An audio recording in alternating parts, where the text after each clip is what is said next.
Okay, why don't we go ahead and get started. Good morning, my name is Scott Culp, and I'm a senior security strategist in the Trustworthy computing team. I'm going to be talking about trustworthy computing and specifically the security pillar of trustworthy computing. Before I start, just to kind of get a feeling for what people have heard about it and so on, how many people have heard of trustworthy computing and this initiative? Okay. How many people? It's a marketing. It's the latest marketing. It's the just sort of the wrapper that we're putting around it. Okay. How many?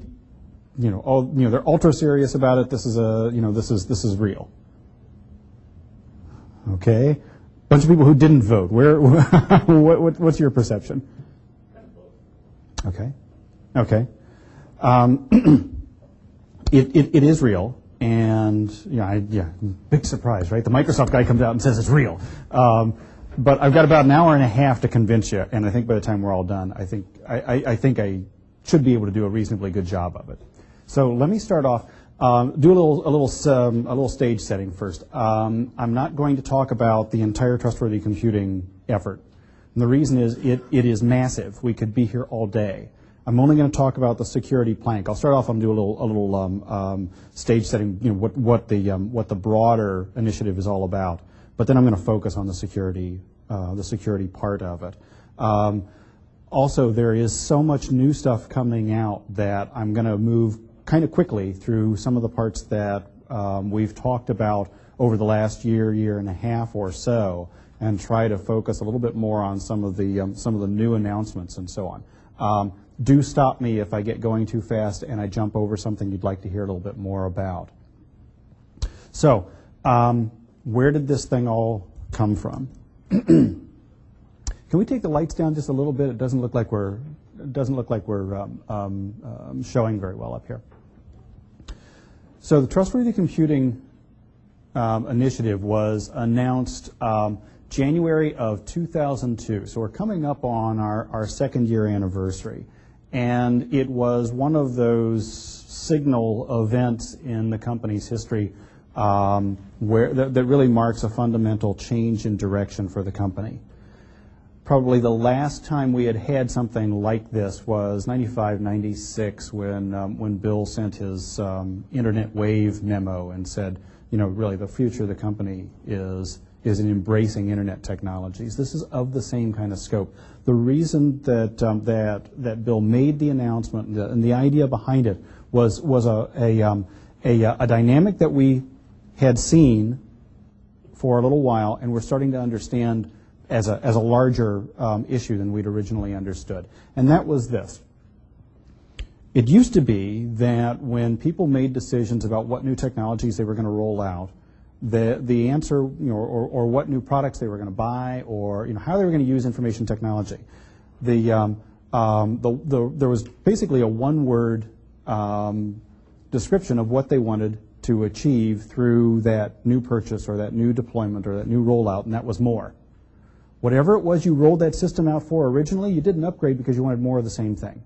If you had gone to, for instance, if you had rolled out a big company-wide collaboration suite because it improved productivity and so on and so forth, you went to the next version because you got more productivity. If you had gone to, say, a centralized web service that, say, provided your employees with centralized access to their HR benefits, you did that because it let you cut costs. And it improved your employees' morale and satisfaction. You rolled out the next version because it let you do more of that. What we saw happening that was very interesting was we saw that dynamic starting to change, and we saw a trend wherein technologies that everybody agreed were useful and would improve productivity and so on and so forth were being slow to be rolled out over issues that we could only describe as issues of trust. My favorite example along those lines is the time that I was driving home and I was listening to NPR or one of these, one of the news shows, and they had an interview with a couple of guys who had developed a wireless adapter for a heart pacemaker, and boy were they excited. This was going to be the greatest thing ever, and they just started listing out the benefits. Don't have to go to the doctor's office. doctor can check the health of your heart right over the air. If if that myocardial infarction kicks in, the ambulance can come find you. They can show up right at your door. You don't have to dial 911. Constant monitoring of the health of your heart, the health of the unit, and so on and so forth. And I listened to this thing and I said, first thing is I don't want a pacemaker. Thank you very much. Second thing is if I did have to have a pacemaker, I don't want that one. Because if the ambulance can find me, who else can find me? I don't necessarily trust the reliability of a system like that. My luck, when that myocardial infarction kicks in, I'm going to be sitting in a wireless null. I'm not sure I don't know much about the company that's building this thing, and I'd kind of like to have a little more of a little more of an established relationship with this company before I let them start packing stuff into my heart. And then as a security guy, of course, I just kind of went bonkers at the idea of an internet-connected pacemaker because sort of the ultimate hack. Somebody hacks right into Culp's heart and sends him into tachycardia or something. It's a little bit of an over-the-top description. I swear to God, it happened. But that's the dynamic that we were seeing, and it's a troubling dynamic. So as we thought about this and realized that that there was a change in what people were doing with technology, we realized that we really needed to address this problem of trust. As we thought about it, we concluded that there were really 4 parts to achieving a trustworthy solution or a trustworthy product, at least from the software perspective. The first one is security. If it isn't secure, if it doesn't keep the bad guys out, then nobody's going to trust it. Even if it does keep the bad guys out, what do the good guys do with the data that's in there, which of course more and more is personal data? What do you have inside that keeps the good guys from doing bad things? Next, is it reliable? And finally, what's the reputation and your association with the vendor or vendors who are responsible for that product or service? If you don't trust the company, you're probably not going to adopt their technology because you just got a funny feeling about these people. Now, of course, this is important for Microsoft because we want to sell products and we want to sell software and we want people to use our technologies and all that. And this certainly impacts our bottom line, but it also impacts all of your bottom lines as well, not only as partners and resellers, but as people who are doing their own technology deployments and marketing their own services. You've probably got some kind of a service, an e-commerce site or who knows what, that you would like to roll out that's being hung up over these very same issues. So, we're keeping it close to home at the moment because we've got, we need to fix our own house before we go out and tell the rest of the world what they ought to be doing. But we think this goes beyond just Microsoft, and it's an industry-wide issue. So that's my 5-minute overview of what trustworthy computing as a whole is. And from this point forward, I'll just drill into security and I'll stay there. As we thought about what constitutes a secure solution, we eventually concluded that there were 4 elements. I don't know why everything in this talk has 4 elements, but everything gets decomposed into 4s.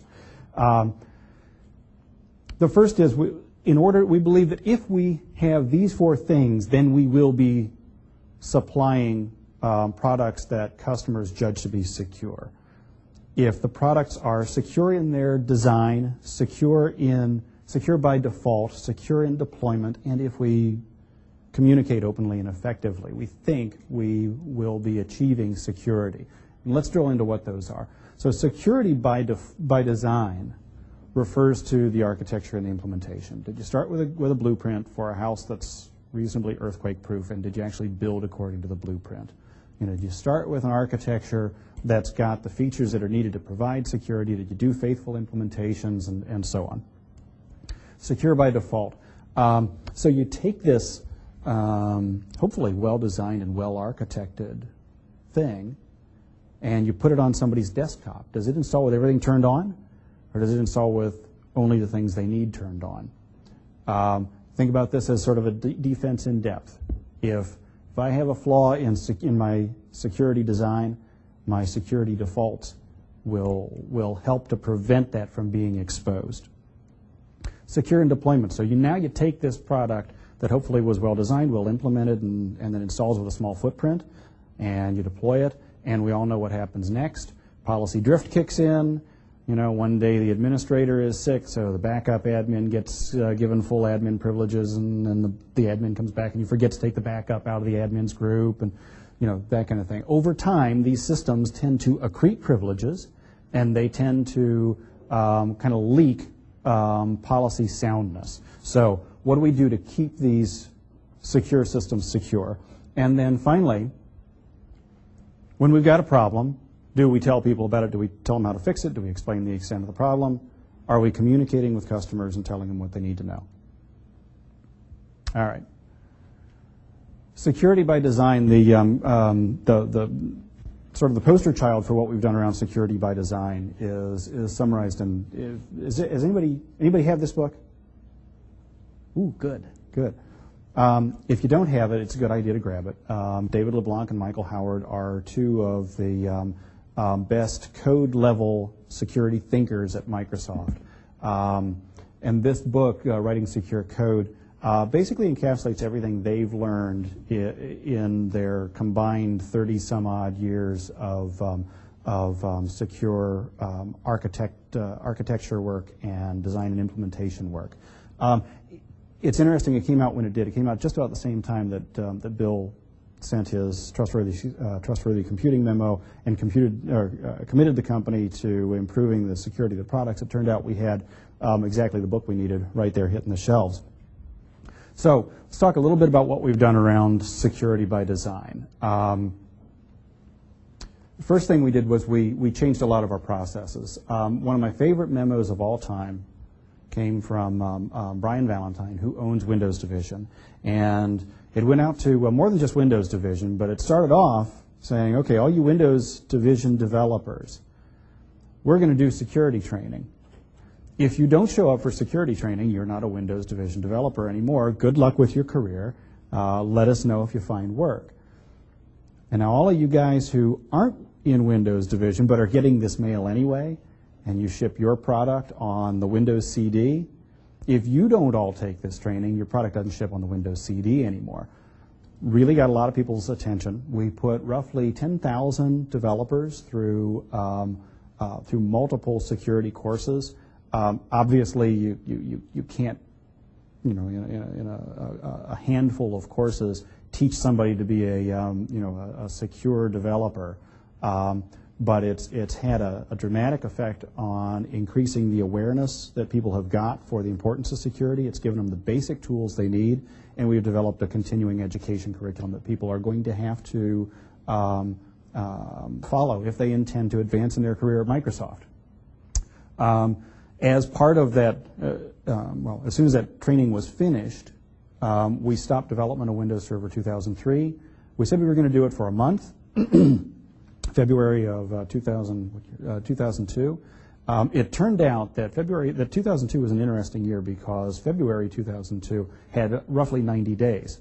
That was how long it took us to do the full push. We thought it would be about 30 days or so. It took us almost 90. Every team went through their code. They built threat models. They built models of the attack vectors. They worked to understand where they had adequate security mitigation, where they didn't. They did extensive code reviews on each other's code as well as their own to try to expose any bugs that they could find. When we got done, we opened the code up to a lot of third parties and asked them to take a look over our shoulder and tell us if we did it right. They found some additional things they found some things we missed, so it was a real value-add exercise. That process change has been pushed out through the rest of the company. It's not there company-wide yet. But the major products are all following a very similar process model to the one that the Windows team has been using, and I'll go through and show you kind of the life cycle a little bit later in the talk. Office, Windows Media Player, CRM, all of the enterprise server products, Windows itself are all following basically the same type of trustworthy computing life cycle model as Windows developed. In the products, you can see some of the evidence of this work. IIS is sort of the poster child here. Everybody knows that in IIS 4 and IIS 5, IIS 4 and 5 were problematic from a security standpoint. They had a number of security vulnerabilities found. Code red was one result of one of those vulnerabilities. So this particular part of the product was under very heavy stress and a great deal of pressure to dramatically improve. Web servers sit right out on the edge of the network. They're among the most exposed servers, so IIS had to be right. Completely went through, changed the entire IIS 6 architecture, and in so doing, we managed to actually improve the performance of IIS 6.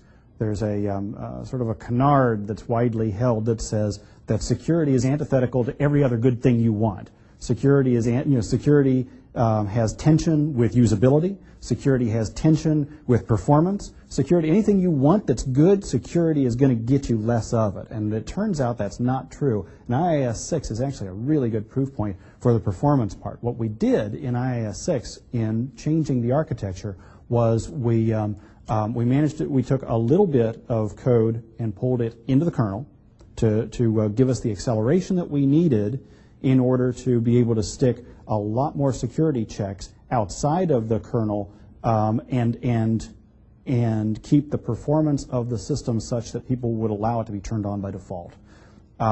If you're familiar with IIS 4 and 5, you know that you used to have to make a choice between whether your apps were going to run in process or out of process. And all the security guys said, run them out of process, because that way they're running in their own security context. If they're compromised, you don't lose the server, so on and so forth. And everybody said, yeah, that's great, except that it cost me about a 3x drop in performance. I'm just not going to do it. IIS 6, by moving a little bit of code into the kernel, we were able to improve the performance to the point where we can now run out of process by default every time.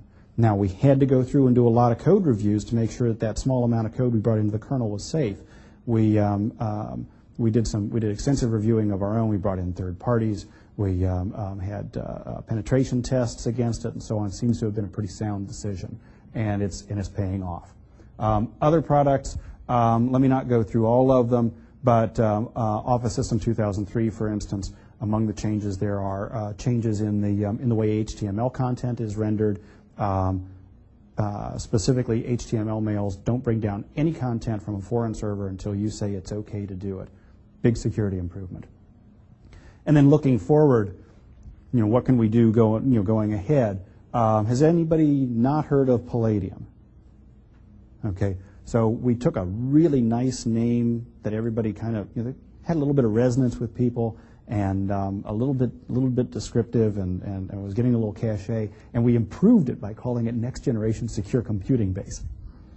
Who says we're not marketing geniuses? NSCUB, that's Palladium. We think that's the direction that security is going to go.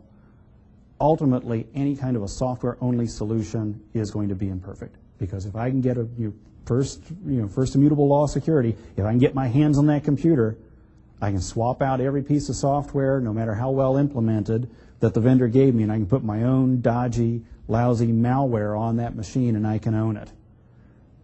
Palladium, aka NSCUB, is going to help prevent attacks like that by basically cryptographically protecting all of the operating system software and rooting it in the hardware itself. The R&D budget. We already are among, I think we're in the top 10 worldwide in terms of the amount of money we spend on basic R&D. We tripled the security R&D budget. We're spending $2 billion a year on basic R&D around security technologies. Okay, so that's secure by design.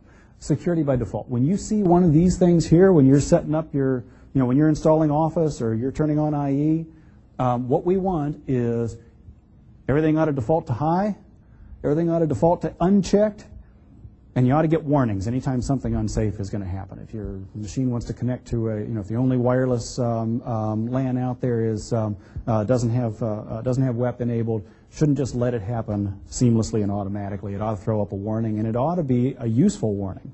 That's the tricky part. So, what are we doing around security by default?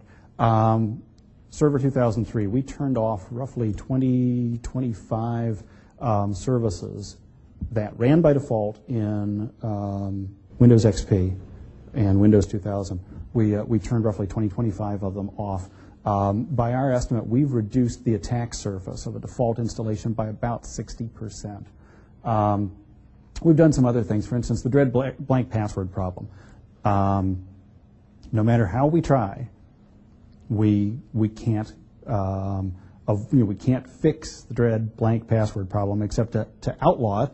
But it turns out that there are some valid cases where blank passwords make sense. If you're in a physically protected lab or something like that, it may make sense. So we don't want to make it impossible for somebody to ever do something that may be useful. But what we can do is things like what we did in Server 2003. We said there's not going to be any network authentication if you got a blank password. So you kind of choose your poison. You want that blank password? You're not going to be network enabled. You want to be network enabled? You can't have that blank password. What other changes have we made? Some changes in Office System 2003, which just shipped.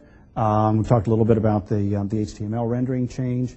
All mail is now going to default to the restricted site zone, so that means ActiveX controls are turned off by default. All active content is turned off by default. Macros are all turned off by default, and we've extended how the security architecture around macros works. You can still allow signed macros to be enabled, but there are no trusted signers by default. And then finally, Exchange 2003, which either has shipped or is about to ship. We turned off a couple of the less popular mail protocols. Why have them running if nobody's using them? This is akin to what we did in IE about a year ago. Some of you may remember we had a security vulnerability in Internet Explorer that involved the Gopher protocol. Well, nobody's using Gopher anymore, and yet IE had this Gopher implementation, and it was turned on by default. And after we finished beating our heads on the wall for a little while and tracking down the people who had that turned on by default and disciplining them, we shipped a patch that not only fixed the problem but turned off Gopher by default. That's sort of the model here. If unless 80 to 90% of the user base uses a thing, a service or a product or a feature, it ought to be turned off. Now, for those people who need that, we need to make it easy for them to find, and we need to make it easy for them to turn it on. And that's where it really that's where the real challenge is. IIS 6 is a good model for how to solve that problem. As we mentioned, IIS 6 is turned off by default in Server 2003. If you turn it on, it doesn't just say, okay, IIS 6 running in all its glory. What it does is it goes through a wizard and says, okay, you're going to turn on IIS 6. Tell me a little bit about what you plan to do with this server. Is it a web server only, or does it also need to have FTP and Telnet turned on? Because if it's a web server only, as most are, I'll turn off FTP and Telnet. I'll only turn on the web service. So I'm going to turn on the web service. Are you going to serve up active content or static content? Static content only? Ooh, ISAPPs. Out the door. It's only going to turn on the parts of the functionality that you need. And the wizard that does this work is a pretty nifty wizard. They did a lot of usability work to make sure that it would make sense to non-IT pros who might be trying to set up a web server. It seems to be pretty sensible to normal people. So let's take the first two. Let's take security by design and security by default. The cool thing about all this stuff is that it starts to give you overlapping levels of defense. And I want to pull a particular example out and sort of show you how these two work together. Fans of Microsoft security bulletins will see MSO3-007 and go, ooh, because it was a remotely exploitable buffer overrun in WebDAV. Put web servers and such at risk. So the first thing, the thing we were most happy about was Server 2003 doesn't contain the flaw. Because we rewrote the entire subsystem, it didn't have the buffer overrun, so right out of the gate, the cool thing was security by design worked. We didn't have the flaw. But suppose we had. Well, now here's where security by default starts to kick in. Even if we had the flaw in the code, IIS 6 doesn't run by default. So default users would not have been at risk. So you say, okay, well, that's fine, but there are people who legitimately need IIS turned on. What would have happened to them? Well, even if IIS was running, dev isn't enabled by default. So you winnow it down a little bit further. So you say, okay, well, fine, but suppose I was running Server 2003, and let's presume it did have the error, and I was running a Server 2003 web server, and I had turned on dev. Now what kind of trouble am I in? Well, it turns out that the exploit mechanism in this case happened through the URL that you supply to the web server when you request a resource. And you needed to be able to pass in an URL that was something, I'm not exactly sure, but it was in the 20K range. And it turns out that the default URL length in WebDev was shortened from 64K to 16K. So again, you would have been safe. But wait, there's more. So you say, okay, well, but suppose it had the flaw. Suppose it had IIS turned on. Suppose I had enabled WebDev, and suppose I had changed the URL length because I needed long URLs. Now what kind of trouble would I have been in? Okay? You'd only get network service privileges instead of full administrative control of the machine. So you would basically gain the level of privileges that are associated with a normal user who could interactively log onto that system, not administrative privileges. And of course, the ultimate mitigation for this is, that there was a patch that would make the entire thing go away. But this is a really good example of how security by design and security by default work together to give you a bit of a layered defense. Okay, so security in deployment. So you take this hopefully well-built, well-architected product, you put it on the server, you do what you're going to do with it, and a year down the road, are you still secure or not? Can you do change control? Can you keep your secure server secure? This is the place where we're having the most trouble right now. We feel like we've made a lot of progress in the first two. We feel like Server 2003 is a pretty good proof point. We feel like Office System 2003 is a pretty good proof point. We feel like Exchange 2003 is a pretty good proof point. But this is where this has become sort of the new locus of customer pain. Change management, patch management, system configuration, so on and so forth. So a couple things that we have already done are to provide a lot more prescriptive guidance, reference architectures. Here's how we do it at Microsoft. A series. Has anybody seen the Patterns and Practices series that MCS publishes?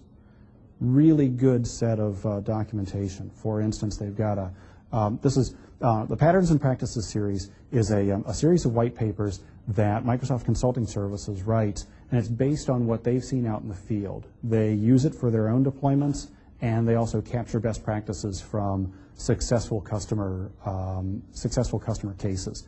Probably the best Patterns and Practices document I've seen so far is the Guide to Security Patch Management. 177 pages, but it flies right by. It's good nightstand reading. It walks you through the whole process, not just roll out the patch, but how do you decide before you've got a patch that you need? How do you decide what you're going to patch and what you're not going to patch? How do you know what you've got that needs which patches? How do you record the system configurations? And when you get a patch, how do you test it? How do you decide when it's ready to roll out? When you're ready to roll it out in your enterprise, how do you distribute it? What tools are available? Really good, really good white paper. And at the end, I'll have a reading list that's got links and URLs to a bunch of these different resources. The Common Criteria Deployment Guide. How many people are familiar with the Common Criteria, well, actually the Orange Book evaluations that we did for NT4 and for Windows 2000? So the scuttlebutt, somebody tell me if I'm wrong here, but the scuttlebutt among the much of the security community was, all those things are worthless. Because Microsoft put in NT4 in a non-networked configuration. Oh my gosh, that means you can't secure NT4 if it's connected to a network. Microsoft said so because they sent it in for an Orange Book review without networking. Guess what? It's an operating system review. It's not a network review. That's a different review. We did what we were supposed to do, but it wasn't useful to customers. And it wasn't understandable. So we came out of NT4 in Windows, we came out of the NT4 Orange Book evaluation and said, we've done the evaluation, and everybody said, great, I can't use any of those configurations. What does this mean to me? So when we went up for Common Criteria, which is the successor to the Orange Book, with Windows 2000, we, we put in roughly 8 different scenarios, 7 of which are networked. We did include the standalone case. We've got domain controllers, we've got workstations, we've got app servers. Each of those scenarios has been evaluated, and we threw the entire operating system and everything it installs into the mix as well. So not only did we have the Common Criteria evaluation done on the core OS, but on Active Directory, all the VPN goo, IPsec, L2TP, PPTP, and so on and so forth. Bunch of things that we weren't required to do. We went ahead and we did them because it would allow us to use the evaluation guides that came out of the Common Criteria process as deployment guides that customers could actually use. Turns out those are among the most well-liked deployment guides we've got out there. Tools: Windows Update, Office Update, MBSA, Microsoft Baseline Security Analyzer, lets you know whether you need a patch. SUS, Software Update Services, Windows Update in a Box on your network. The SMS Feature Pack, Systems Management Server, basically a feature pack filled with nothing but patch deployment stuff, patch deployment features. SMS 2003 has just released. It incorporates everything that was in the SMS 2.0 feature pack and makes some significant improvements across the board in the way it can deploy patches. So that's the good news.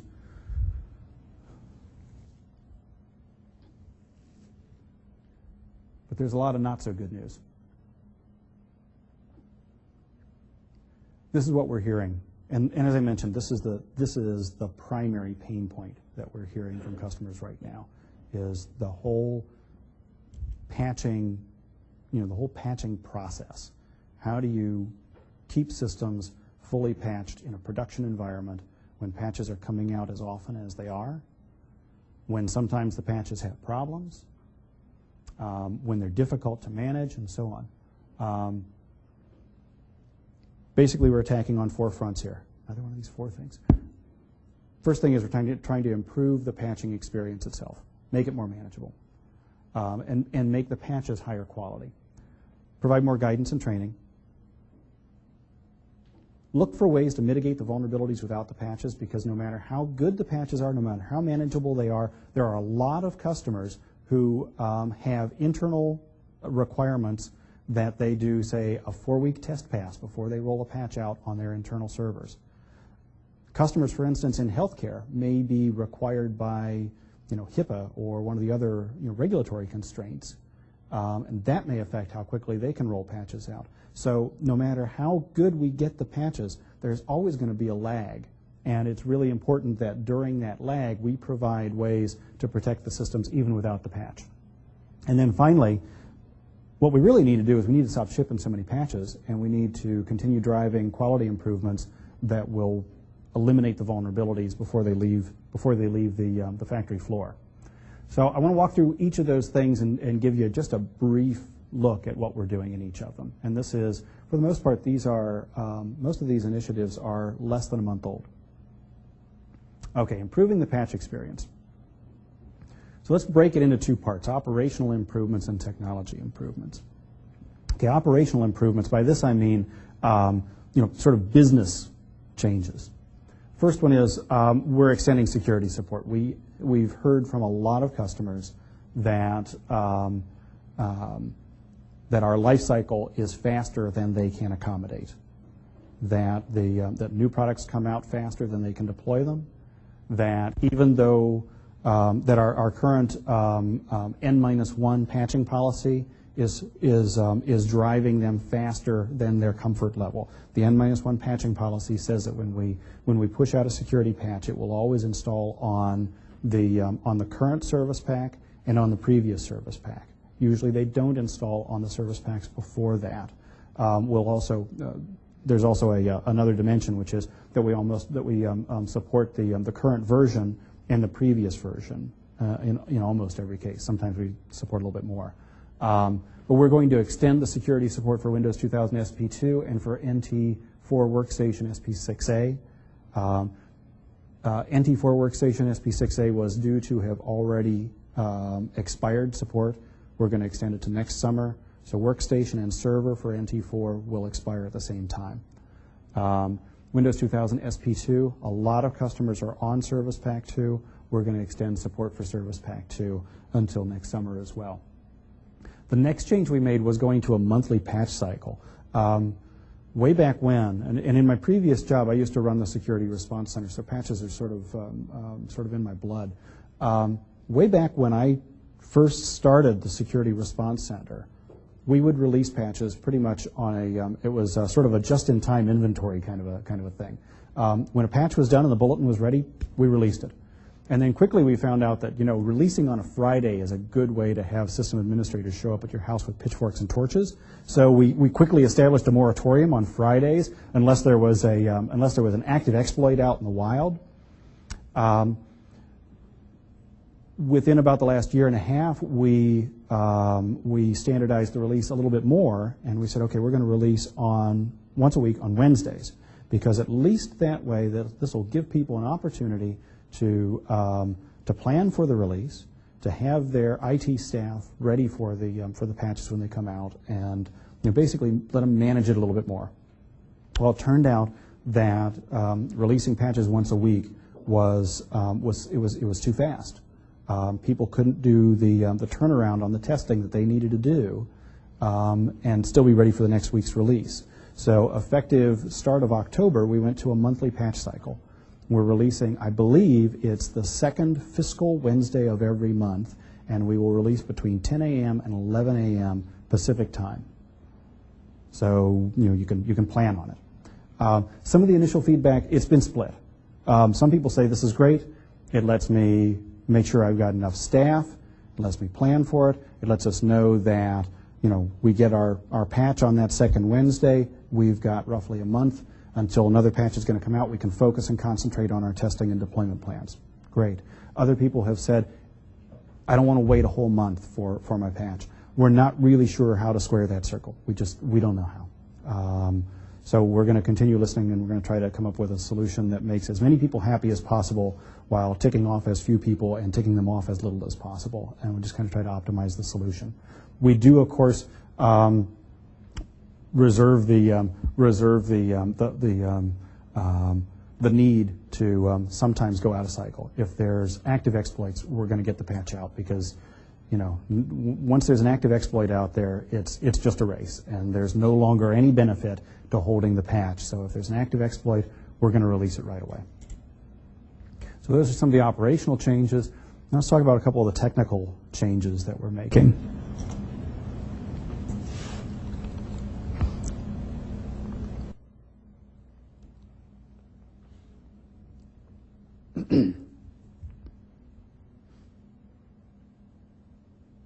Okay, for Windows 2000, Windows XP, Windows Server 2003, these are the platforms that we can make profitable investments in because the architectures are there to support a lot of the work that's described here. NT4, I would love to be able to roll some of these things out for NT4. In many cases, the architecture just doesn't support it. But by May of 2004, you should see all of these things. And let's walk through them. So trying to reduce the complexity of the patches. The main thing we're doing here is we're converging on proven technologies. The typical Microsoft way of doing things is sort of let a thousand flowers bloom. Every product team goes off and develops their own solutions that they think meet their needs best. And the idea is that everybody goes out and they innovate. The problem with innovation is that means you've got a whole bunch of divergent solutions that probably aren't interoperable. So at some point, you have to harvest the innovation and do a little standardization. We're in the process of doing that right now. So a couple of places where you're going to see some standardization that ought to be helpful. Most important one is standardization on installer technologies. Today, there are roughly 8 different installer technologies, maybe more depending on how you count, used in Microsoft security patches. So, you can kind of run through them. There's, there's MSI, there's an Office installer called Hotfix, there's an Exchange installer called Cartman, there's just on and on and on. By May of 2004, we're going to be down to 2. Update.exe, which is the installer technology that's used to install operating system components, and MSI 3.0, which is the technology that allows you to install applications. It's not exactly a black and white line. There are some cases where what looks like an OS component will use MSI and what looks like a standalone application will use update.exe. But by and large, that's going to be the division. Now, we will continue to produce patches in some of the legacy, using the legacy installers, because we understand that not everybody is going to be able to move up to MSI 3.0 right away. So we are going to continue legacy support. But if you want to, you can have patches that use You can need to know only 2 installer technologies, update.exe and MSI 3.0. Now, for the folks who can't do that move, we're going to standardize the way all of the patches work. We're going to standardize the runtime flags. We're going to standardize the names of the flags, how they work. We're going to standardize the return codes that you get and what they mean. We're going to standardize as much of the operation of those installers as we can so that you get a fairly consistent user experience. We're standardizing things like the use of the properties pages to tell you, so that that's going to be the place, for instance, where you can find out what the service pack requirements are and any of the other kind of text descriptions of what the patch can go on. We're going to standardize how they register themselves on the system. Basically, we're going to go out, like I said, we're going to go out, we're going to harvest all this innovation that's been going on over the past couple of years and drive some standardization on just a couple of proven technologies. Okay, reducing risk. The primary thing that people tell us prevents them from installing patches is the fact that in many cases they can't get it off if there's a quality problem. So they're reluctant to put it on. So 2 solutions there. The first one is improve the quality of the patches, and the second one is make them reversible. By May of 2004, all Microsoft patches are going to be reversible. You'll be able to roll them back and uninstall them if you have a problem. At the same time, we're standardizing the quality practices that are being applied to the patches before release. Windows pioneered a 5-week patch testing process. It's been in place since about the start of this year. And since the start of this year, no Windows patch has had a recall class bug except for one. The one that had a recall class bug was an odd case where the person who found the vulnerability said, to heck with you people, I'm going public tomorrow. You can't have 5 weeks to build the patch. You can only have 2, and I'm going public. We had to cut the 5-week process down. We had to go with what we had. Turned out we had an error. That reinforced in our minds the importance of sticking to that 5-week process whenever we can, because whenever we've been able to use it, it hasn't failed us yet. We're pushing that process out to the other product teams, and we're going to be doing that company-wide. Okay, reducing the size of the patches. This is really important especially for home users and people on dial-up and people in outside of the U.S. A lot more people have to pay by the bit for downloads, so the size of the patches becomes really critical. We're doing some technology development called delta patching. That will allow us to shrink the size of the patches. Basically, we will be able to patch the running binaries without unloading them. We'll be able to just take deltas on the code rather than dropping a whole new DLL down. We're going to just change the existing DLLs and make only the code changes that are absolutely necessary. We're also working on some compression work to make even that a little bit, to be able to package it a little bit more compactly. So you should see patches that run anywhere from 30 to 80% smaller by May of next year. Okay, downtime. The big blocker here is reboots. People hate having to reboot their servers, and that's a big impediment to getting patches on them.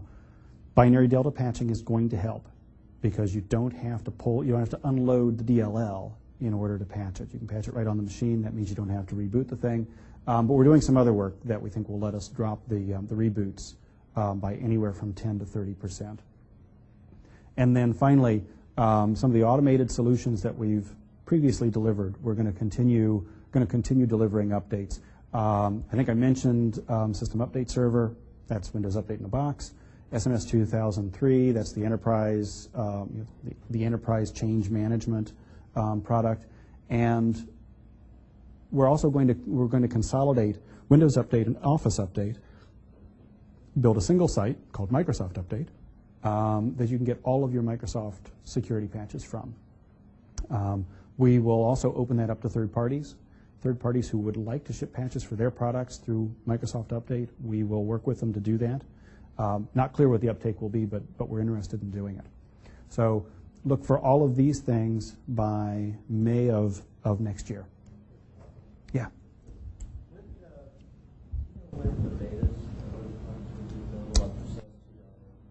I think SUS 2.0's beta is going to be out about the first of the year.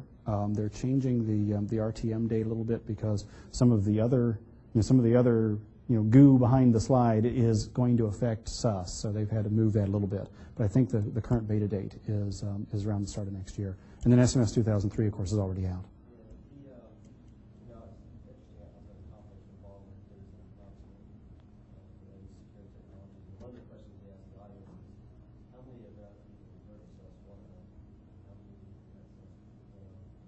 Mm-hmm. Really? Wow. Yeah. So I guess my question is the community and our customer base, they don't have such a thing.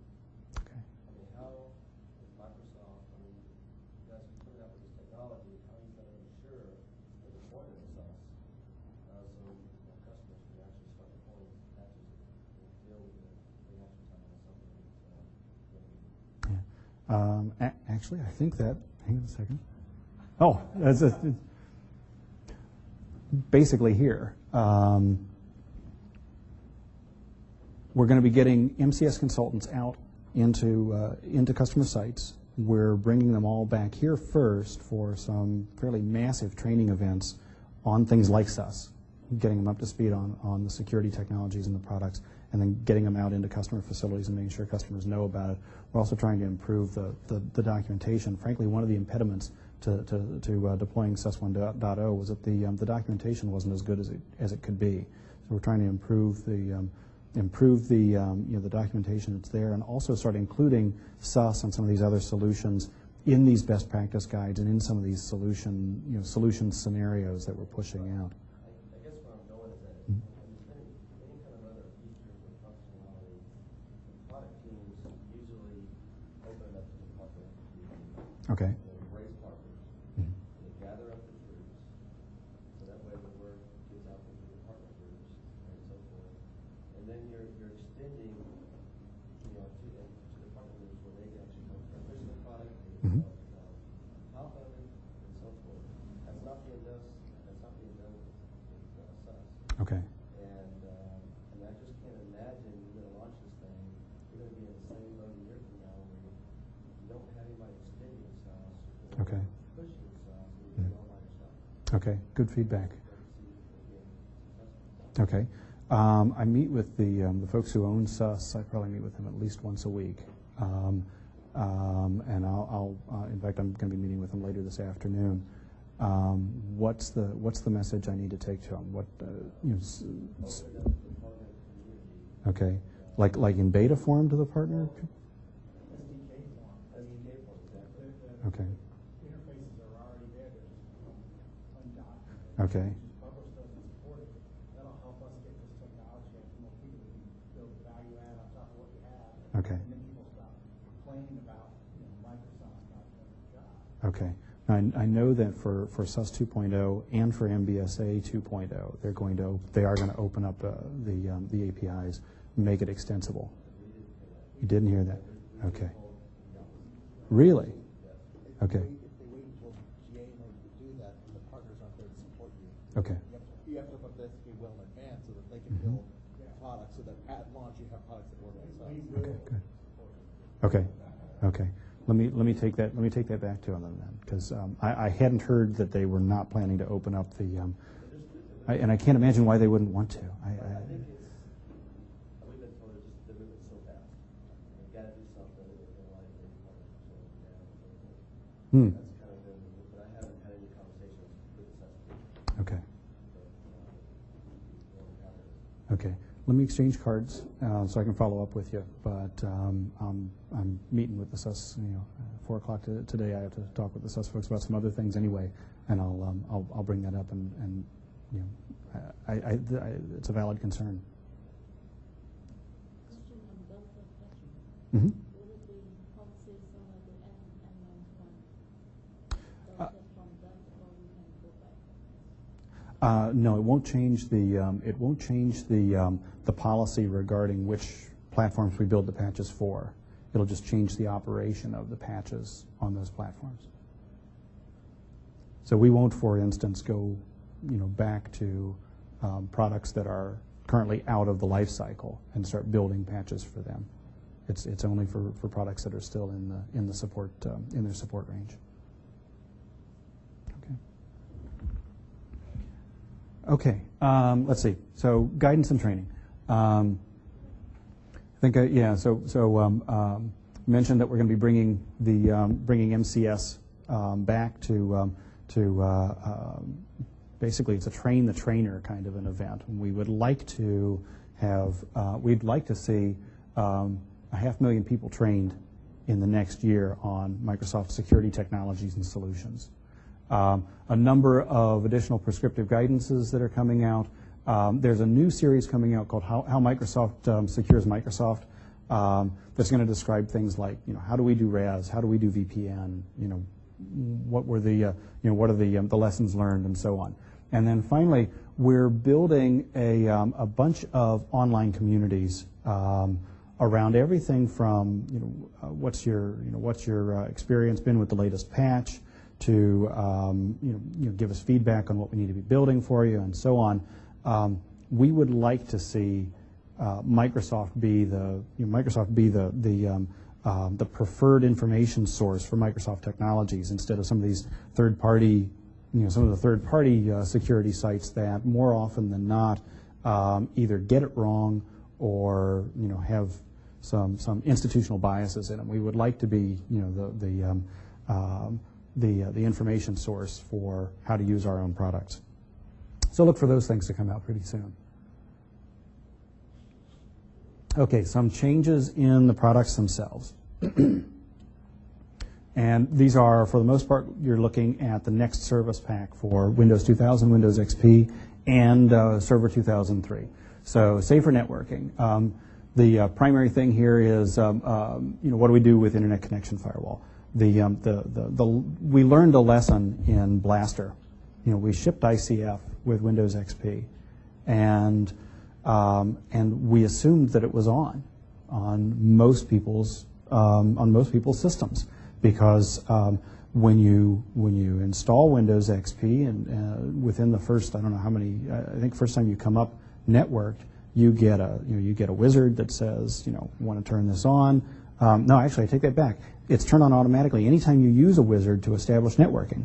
So, we said, well, most people are not going in and manually configuring their networking connections. So ICF is probably on for most people. Well, what we didn't count on was that, for instance, a lot of ISPs were shipping Get Connected kits that turned it off. And there was also some, sort of internet legends out there that said don't turn on ICF, and a lot of people had turned off ICF. Going to make some changes to how email and instant messaging work, and I'll drill into each of these a little bit more. Safer browsing, memory protection, and perimeter inspection. Why don't we just drill down into these? So safer networking, we're going to turn ICF on by default, starting with the next service pack for Windows XP. We're also going to make some technology changes that will fix some of the known problems, particularly with internet gaming. We'll improve the interface so that you can configure it a little bit better. And there's a what's it called? I think it's called shielded mode. We're going to introduce a new kind of a mode for ICF. And what shielded mode is for is, oh crap, Blaster is out on the network and I can't get a patch down. And I'm afraid if I come up, I'll get infected before I can get the patch down. Basically, shielded mode says turn everything off except the ports we need to drag down that patch. Put the patch on and then open it back up and do normal networking again. So kind of throw up a sort of an enhanced firewall, and we just kind of turn everything off. Yeah. How is the ICF configured out of the box? Because I can imagine if this is more for like Soho or Mm-hmm. home users, then you probably do what you're doing now and be okay for the most part. But in large enterprises, we have to manage thousands of those. You could obviously be restricting people from getting information remotely. You can shut down every person. Right. Right. So It'll be configurable through group policy. So for the enterprise case, we think that's really the solution. Is you'll be able to do it through group policy. okay, so is there going to be any tools around trying to figure out what ports are needed on specific types of workstations? Yeah, we are putting together a port list. What services use which ports, and both the forward list, what services use which ports, and the backward list, which ports are used by which services. So. There's no concept of maybe like a learning tool to try to figure out what, I mean, because different people, different groups that use different things, and that may be kind of an expensive experiment to try to figure out which ports I need to deal with. Yeah. There is. You're kind of getting a little beyond what I know, but there is goo that is supposed to make ICF smarter and a little more adaptable. The trick is, how do you do that without making it porous? You kind of hate to facilitate somebody doing like a reverse tunnel back out through your firewall. So I don't have a lot of the details there, but I know that has been part of the thinking has involved. As we tighten this thing up, we can't just tighten it up and break everything. It's got to be smart enough to understand. And I don't know if it's going to be like pop-ups for the user, for instance, that says hey, I can't reach the IM server. It's probably I noticed that the port it needs is blocked. Is it okay to open this or something like that? I'm not exactly sure how it's going to be done, but I know that has been an area of focus. Would you be putting sort of enterprise class reporting into this?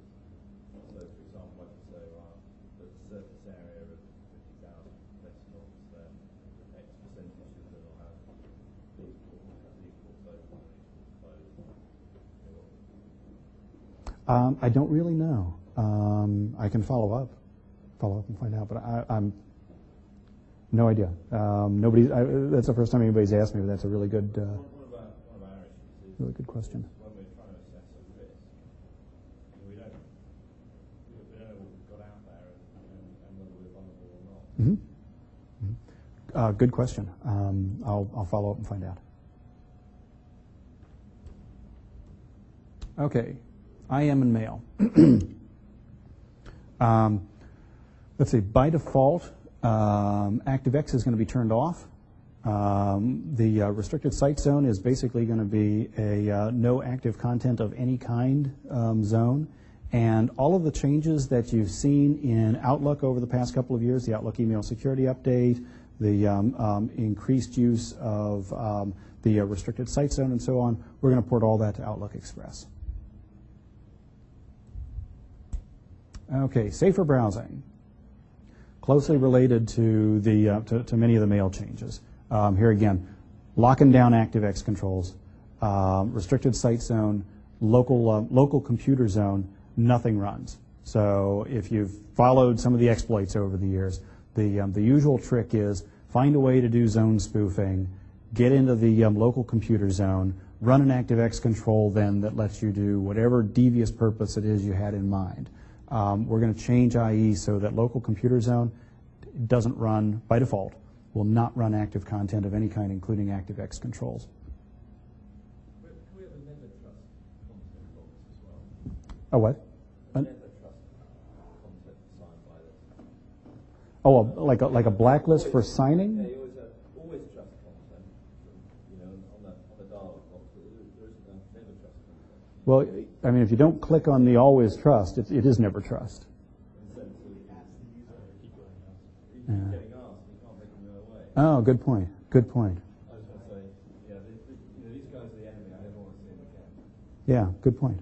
Yeah, I get kind of tired of seeing the Macromedia Flash thing show up every time on certain websites. I mean, I'm sure Flash is fine, but I'm just really paranoid and I don't run it. And so you're right, any website that pops up, and asks for Flash, I always have to say no. Good point. I mean, it will allow some tools like prevent customers from accepting things from custom tools. Yeah.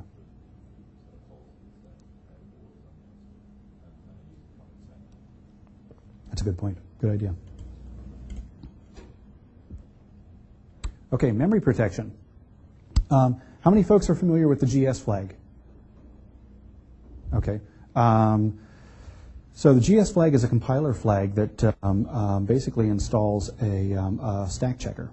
What we're worried about here is stack-based buffer overruns. In a stack-based buffer overrun, as many of you may know, what happens is you've got some kind of a flaw in the program, and it allows input that's longer than the buffer that it was designed to be put in.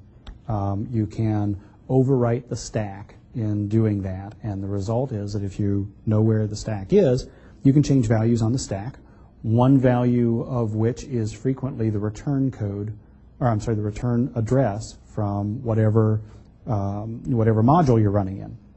So when that module finishes running, it does a return to that address the bad guy has now phonied up, sends the execution off to wherever the bad guy has put the rest of his payload, and he's off to the races.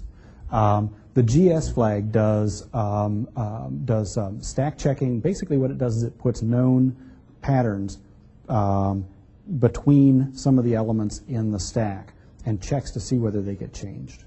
So if those known patterns get changed, then that's evidence the stack has been overwritten. And what will happen at that point is you'll just AV, and the application will halt. So now you've got a denial of service instead of a full-on privilege elevation. We're going to be using that flag. We're going to be going back through our own Windows code, much of which predates the existence of the GS flag, and we will be recompiling with the GS flag on. The other thing that we're doing that's kind of interesting here is we're working with some of the hardware vendors to use some of the processor features that have traditionally not been used.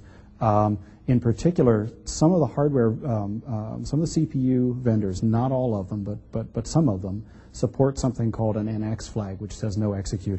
Basically, you get to mark an area of memory off and say, this is data only, there is no code in here, you cannot execute anything you find in this area of memory.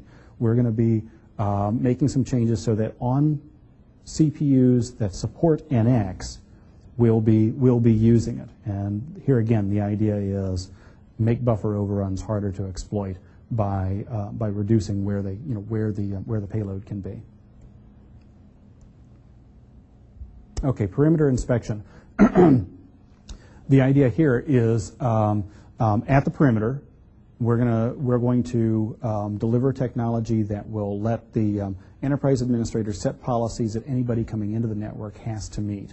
RAS, wireless are the two places where you've got the most applicability here. Give you an example of how that can work. We're using something like this right now at Microsoft. So if I was on the road last week, and when I was dialing back into CorpNet, I had to pull out my smart card and I had to connect and so on, and it would go through and it would do the usual validation and authentication. And as soon as we finished that, a little pop-up came up that said running through mandatory security checks. And it checked my patch level. It checked to see whether my virus signatures were up to date. It checked to see whether the configuration of the machine met corporate standards. And it may have checked some other things that I wasn't sure of, that I didn't know about, but those were the ones that I was seeing. And if I didn't pass them, it was going to say, nope, sorry, cut you off, and make me go away. That technology, we're going to put that into the platform and make that available in the next service pack. We're also going to be delivering some quarantining. Yeah.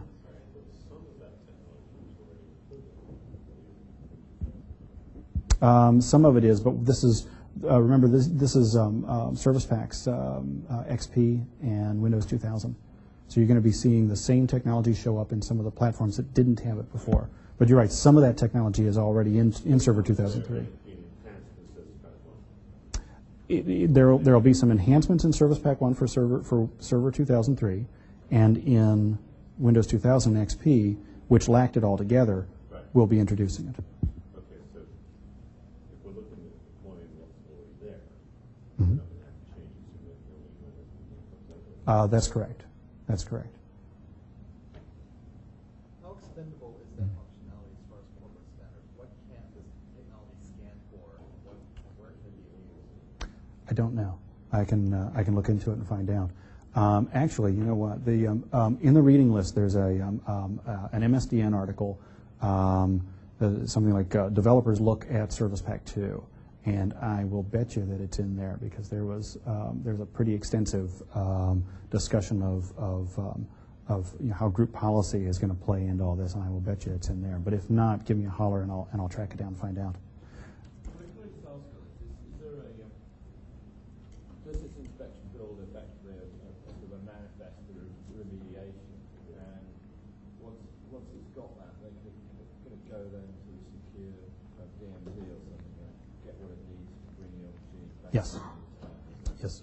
Yeah, there is the notion of quarantining. So if your machine doesn't meet the standards, it doesn't just cut you off and leave you out in the cold. It has the option. There is the option to push you over into, like you say, into a DMZ someplace where you don't have access to, say, anything except the patches or the AV signatures or something like that. Get your machine up to standards and then come back through the front door again.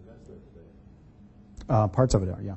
Yeah. Is that auditable so you can tell and get, basically, bad machines out there? Is it what? I'm sorry? Is it going to be auditable? Are you going to store Yes.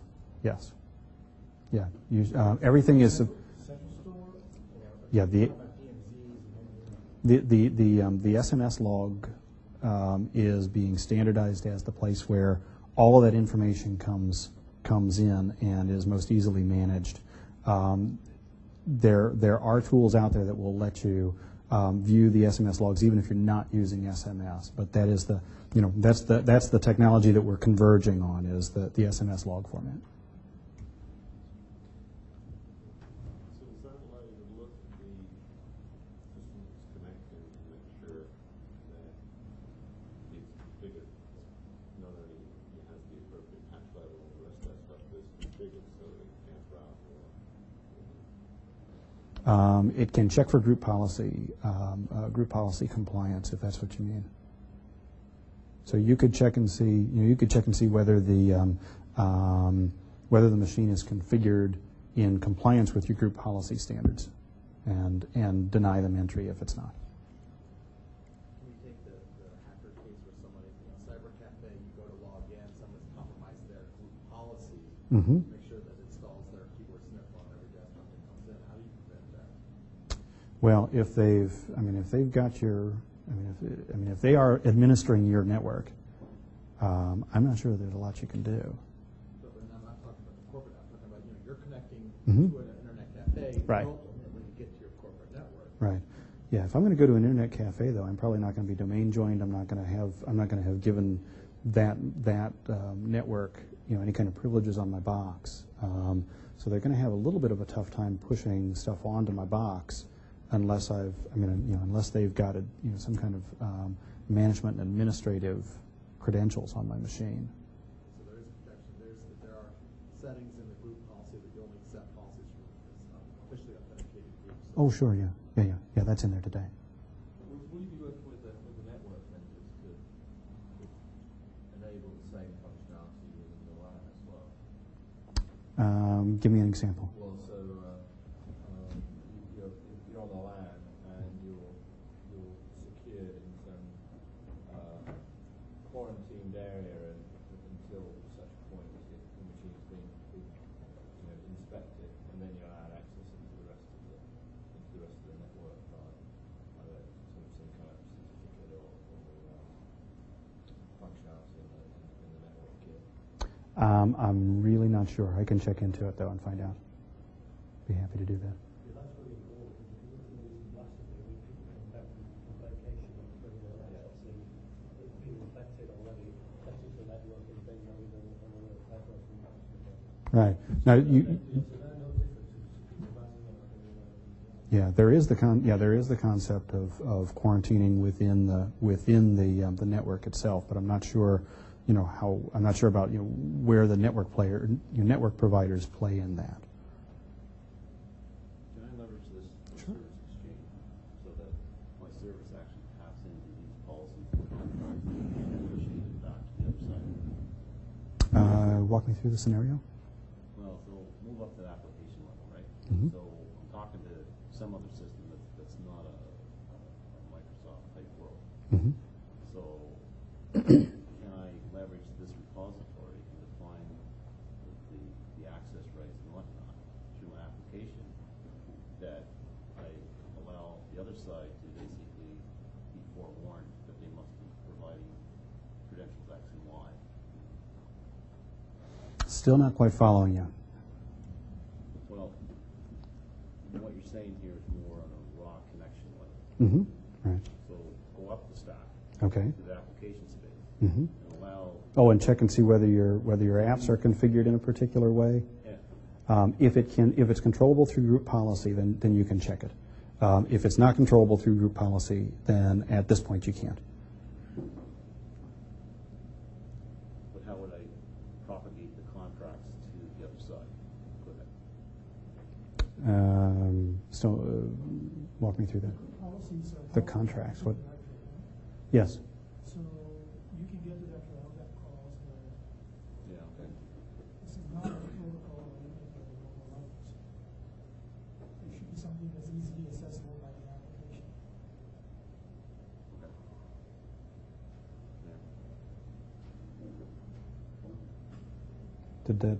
Yeah. Okay. I mean, you have to do a few things. Okay. Has there been thought to do any of this for the browser? I mean, we're talking about raw connections here, but let's say someone's coming into a web application. Okay. Are there things that have you thought about extending the concept to enforcing certain levels of protection on the browser that you're On an incoming browser? or a user using that for an incoming browser? Yeah. I don't think so. Again, I think we'd wind up in the, we'd run afoul of the question of whether we have any kind of rights on that machine or not. I mean, in a typical web app, you may or may not have any rights on the machine. I mean, they could be coming from anywhere. Okay. You're exposing application functionality via a browser to an external client over the SSL VPN. Okay. Other companies have brought technology out to allow you to do checking on virus levels and things like that. Mhm. The browser, is Microsoft looking at that as well? I don't think so. It doesn't sound. This isn't something I've heard anybody talking about. Yeah. Are you going to have some kind of architectural overview or is there a place where you go find out how it's, where the need is behind this? Yep. Yeah. In the reading list at the end, there's that developers look at Service Pack 2, and it's got it's if you're a developer, here is what's going to change, and here's how it's going to affect your world. Well, but I mean a more detailed, specific about the perimeter inspection. Are we going to get into the details that say, I want to build something on top of that? Yeah, I believe that's in that same white paper. I believe so. If it's not, if when you take a look at it, if it doesn't have the info you need, give me a holler. Okay.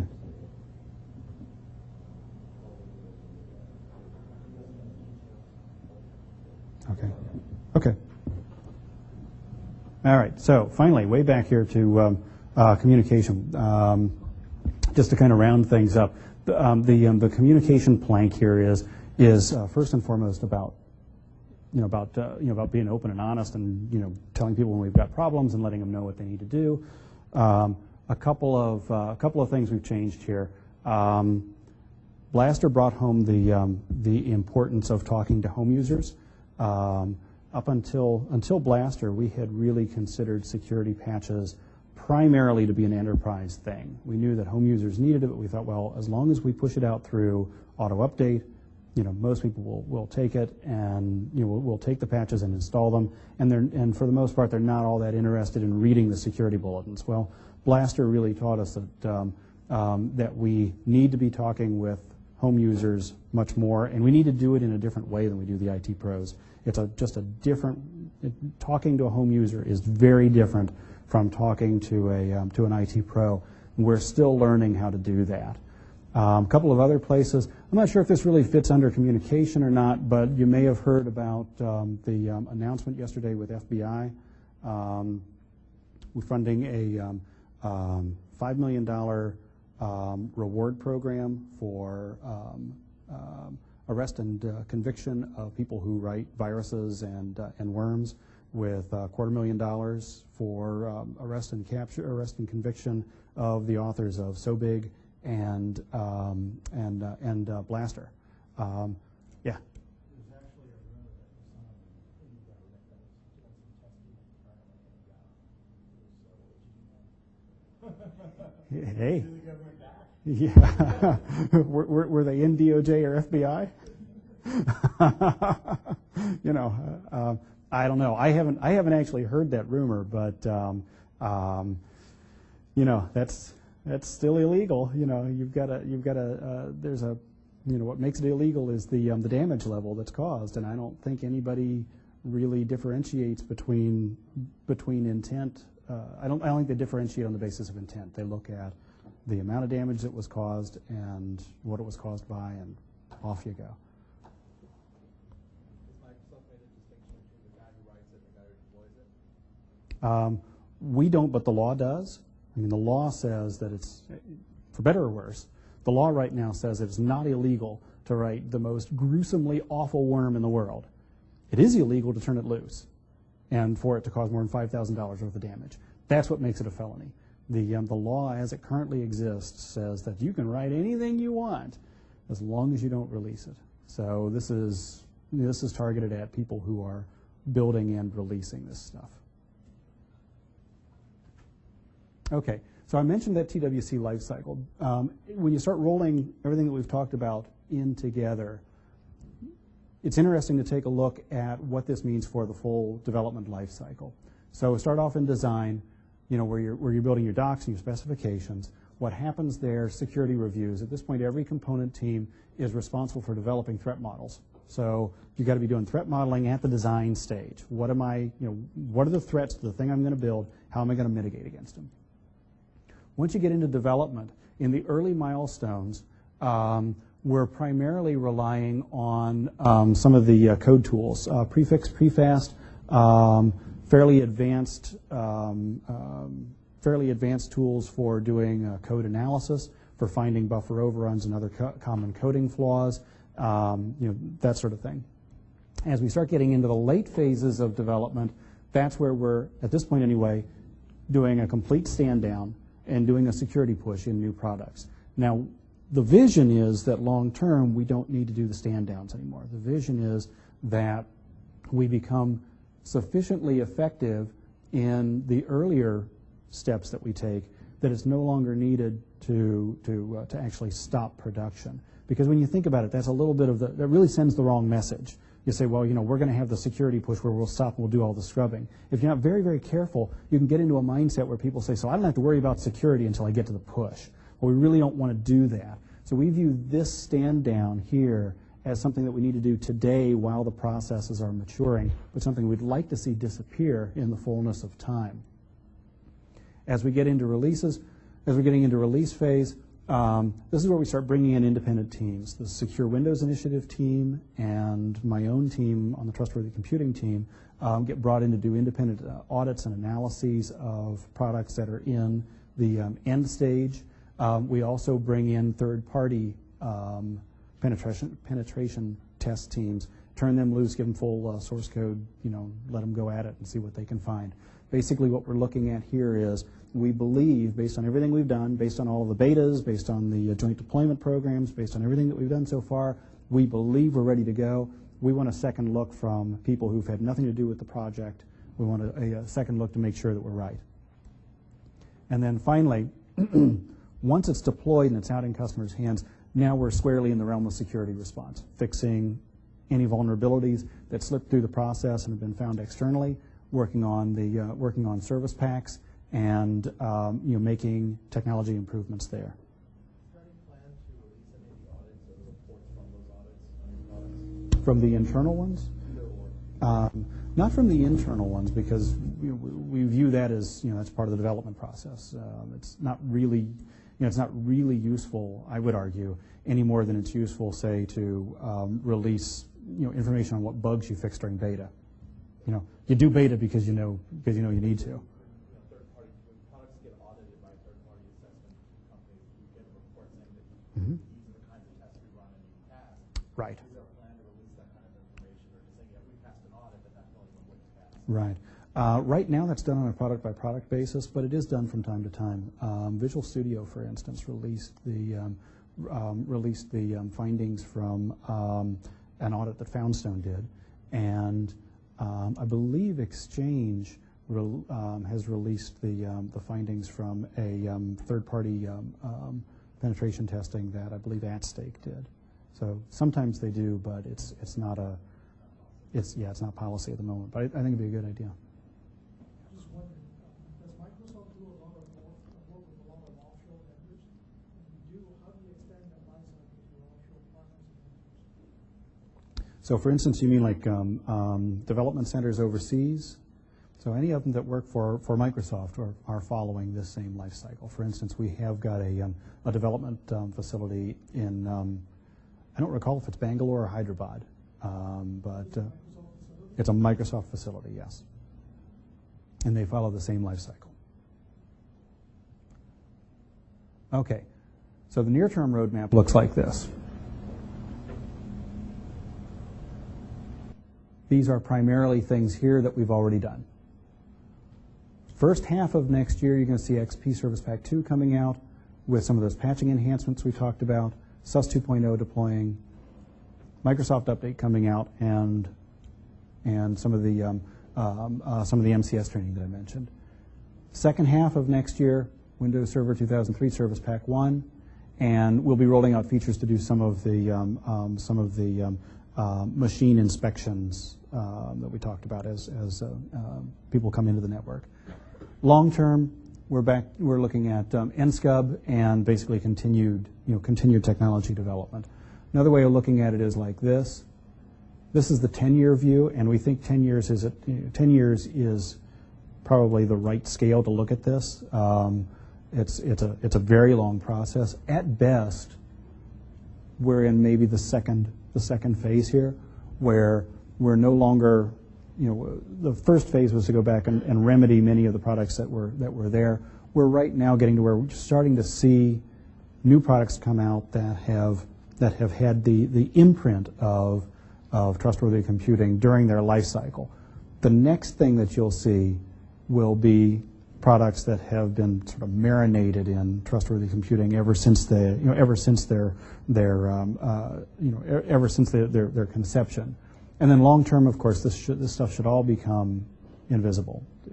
We will know that we have kind of solved the security problem when people stop noticing security, when it becomes invisible to the users, when it just becomes part of normal system administration. That's how we'll know that we've actually succeeded. Okay, and let's see. Will there be hard copies? Does anybody know? Is there a plan to deliver hard copies to folks? There should be. Okay, so reading list here. The let's see, the one that I mentioned a couple times here, the Windows XP Service Pack 2 Developers Guide. You can all read this URL, right? It's on MSDN. When you get the hard copy, the URL is there. But meantime, if you just search on Windows XP Service Pack 2 Developers Guide, you can find it on MSDN. A lot of good stuff in here. The Patterns and Practices series that I mentioned, the Prescriptive Architecture Guide. There's a white paper up there on patch standardization that goes into more details about some of the technology convergences that we're doing.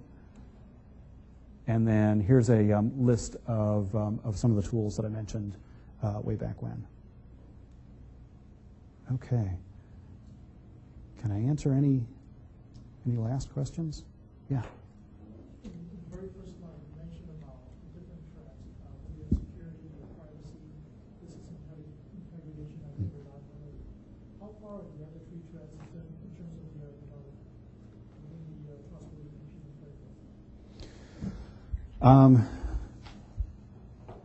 Reliability, I think we are probably furthest ahead in because it's a pure engineering issue.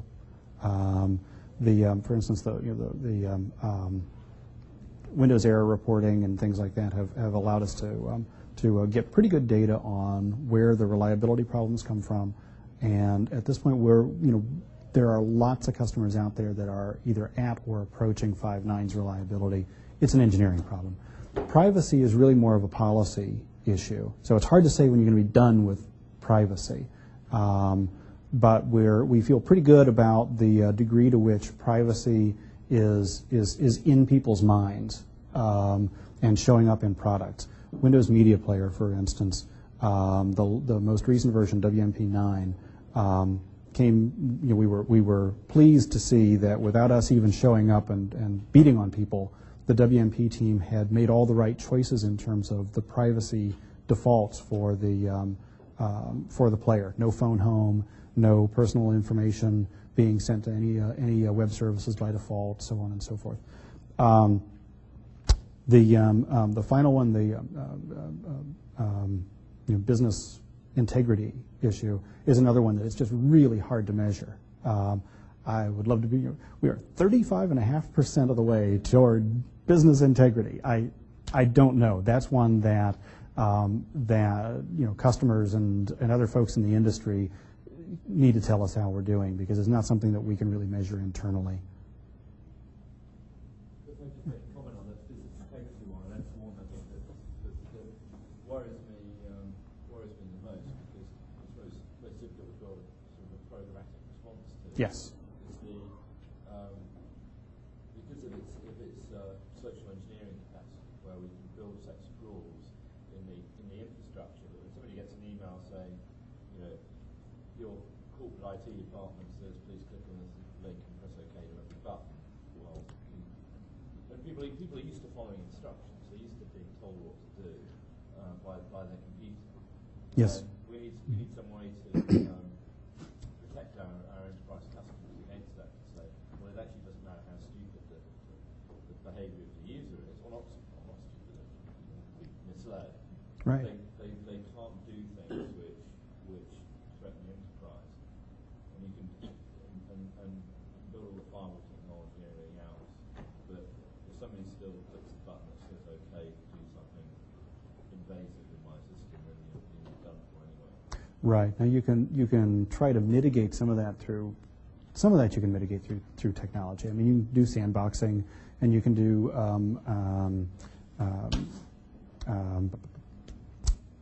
runtime software restriction policies and things like that. You can do some of it through technology, but you're right. A lot of it is education and awareness. Yeah, well, I mean, there may be some technology solutions for it, and being able to do things like blacklisting or whatever. Yeah. Yep. But you're right. That is a much softer science. You talked a little bit about in-memory patching. Mm-hmm. And how exactly is that going to work? Obviously, it's going to affect people in the patch assessment right now. Mm-hmm. File versions and checksum. And the other half of fantastic exploits for yourself. Oh yeah. Sounds like a nice.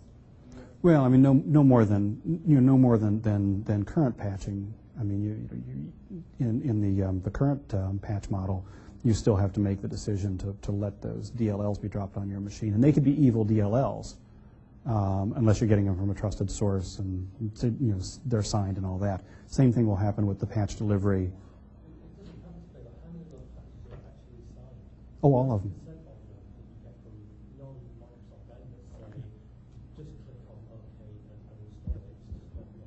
Okay. I mean, they're all signed. All of our patches are signed, but you're right. Other folks may not be, but it's still fundamentally the same problem. If I can get you to let me drop some DLLs on your machine, so now I have to wait for you to reboot before I own you. Where if I'm doing some kind of binary patching, I can own you right away. But yeah, it's not a fundamentally different problem. But Yeah. So how are you going to know what's really careless? okay. So we have to drop changes onto the drive, no matter what we're doing in memory. No matter what we're doing in memory. So think of the binary patching on the running code. That's a process primarily for avoiding having to do a reboot. The problem is that the problem with the traditional method of doing the patching is that I have to get the system to unload the DLL and load the new DLL that I just put on the drive. In many cases, it's not going to turn loose the DLL because if it's a core DLL or something like that, the OS will not let go of that DLL until you do the reboot. So the reboot is the function that causes the new DLL on the hard drive to be loaded into memory and run. So what I'm going to do is I'm going to come in and I'm going to patch what's running in memory as a no reboot option. But I've still got to go in and I've got to change what's on the hard drive. As I change what's on the hard drive, I had better be updating the version as well. So you should still be able. It just makes it just that much more difficult to know whether you've got something patched or not. Actually, it's the same. If I understood the technology was explained a little while ago, it's the same process. You go and there's an extra step. You're still getting a new DLL with a new version, and you go look at the machine. It's going to be like you just patched it in an old way.